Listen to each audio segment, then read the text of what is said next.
Shalom, shalom. First and foremost, all praises and double honors due to Yahweh Bahashim Hamashiach wa Malak Yahushai. Second, this is Brother Yardan, WFI Detroit, coming back at you with yet another cold cut. Today in this cold cut, we'll be going over Psalms, the 5th chapter, right? Now, on the Cold Cuts channel, you have brothers going over prophecy, recent events, Hebrew, the Q&A, breakdowns, meat, parables, right? You got brothers going into damn near everything that you can possibly think of, including the history. All right. But there's nothing wrong with going back to the milk. All right. That's why the Most High put in my spirit to kind of go over these, the Psalms and the Sirachs. All right. There's nothing wrong with going back over the basics, the fundamentals. You understand? So let me get this quick precept and we're going to go back to Psalms, the 5th chapter. Sirach 19, verse 24. He that hath small understanding and feareth God is better than one that hath much wisdom and transgresseth the law of the Most High. All right, so there's nothing wrong with having a little bit of understanding. Don't get on that brother that only knows, a few precepts. Hey, if he's keeping the commandments at the end of the day, all praises to Yahweh Bashim Yahushai, because that's what it's all about. Not to diminish a brother's talent or not to discredit, prophesying and going into breakdowns, but understanding that at the end of the day, hey, we got to keep these commandments, right? We have to keep our head above waters. Right? Doing what we have to do to please Yahweh Bashim Yahushai. But I digress. This is Psalm chapter 5, verse 1. To the chief musician upon Nehaleth, a psalm of David. Give ear to my words, O Lord, consider my meditation. Hearken unto the voice of my cry, my King and my God, for unto thee will I pray. All right. So check out this prayer. Verse 3, my voice shalt thou hear in the morning. O Lord, in the morning will I direct my prayer unto thee, and will I look up. All right, and will look up, Salakia. So you see that David, he prayed to the Lord even in the morning. So every verse, every word, hey, you can apply it to your life, and you'll walk in this truth. So when you wake up in the morning, hey, be like David and pray. Don't wake up in the morning and check your Instagram, your emails, and your damn TikTok, whatever. Hey, pray first. Verse 4, for thou art not a God that hath pleasure in wickedness, neither shall evil dwell with thee. See, the Most High is not dealing with wickedness, neither should you. That's Wisdom of Solomon 1 and 3 on down. The foolish shall not stand in thy sight. Thou hatest all workers of iniquity. See that? Hey, that's a precept for people that say the Lord doesn't hate. Hey, he said, thou hatest all workers of iniquity. Verse 6, thou shalt destroy them that speak lying. The Lord will abhor bloody and deceitful man. Who is the bloody and deceitful man? What's Micah 2 and 10 going into? Hey, that's Esau. That's Esau, right? Now, although a lot of these verses through the Spirit, we can perceive that it's speaking about Esau, but on another level, it's still talking about you, Jake. It's still talking about you, you murderer. All right. Verse 7. But as for me, I will come into thy house in the multitude of thy mercy, and in thy fear will I worship toward thy holy temple. Right? Hey, that's what we doing. We out on the highways and byways, compelling Israel to come into the house of the Lord. Right? Verse 8. Verse 8. Lead me, O Lord, in thy righteousness, because of mine enemies. Make thy way straight before my face. We got a lot of enemies in this walk, and you got to rebuke them through the spirit of power of Yahweh Shai. Right? If you keep your lamps burning bright, like it's saying, Luke 12 and 35. Let's get it real quick. Let your loins be girded about and your lights burning.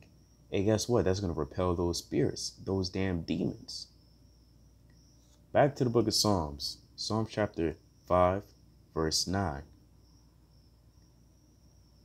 Verse 8 again. Lead me, O Lord, in thy righteousness because of mine enemies. Make thy way straight before my face. For there is no faithfulness in their mouth. Their inward parts is very wicked. Their throat is an open sepulchre. They flatter with their tongue. This is chalked up with Esau. Right? This is Esau all the way. What does it tell you in Psalms 52 and 2? Thy tongue deviseth mischief like a sharp razor working deceitfully. Thou lovest evil more than good, lying and rather than to speak righteousness. Salah. Thou lovest all devouring words, O thou deceitful tongue.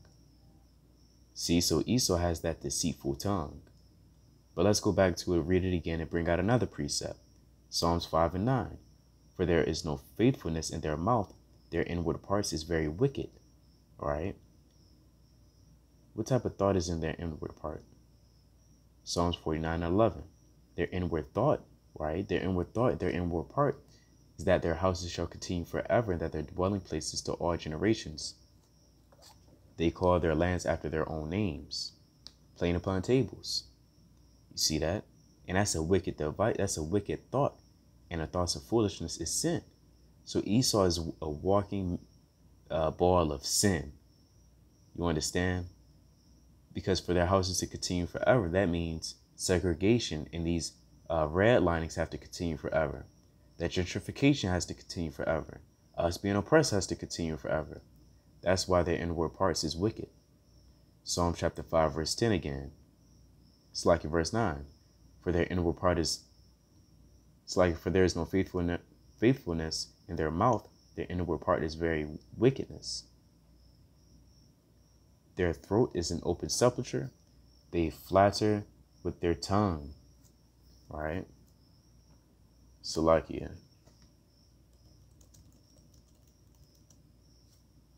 This is Book of Psalms, chapter 55, verse 21.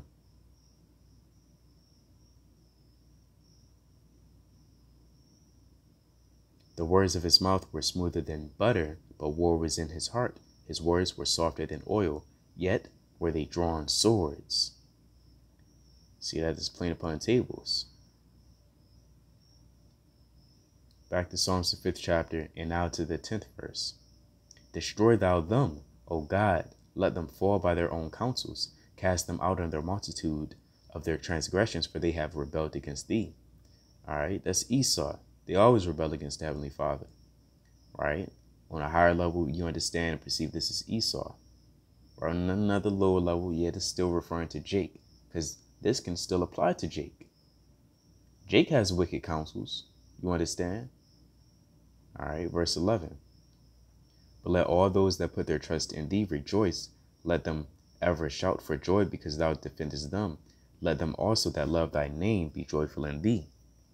Plain upon tables.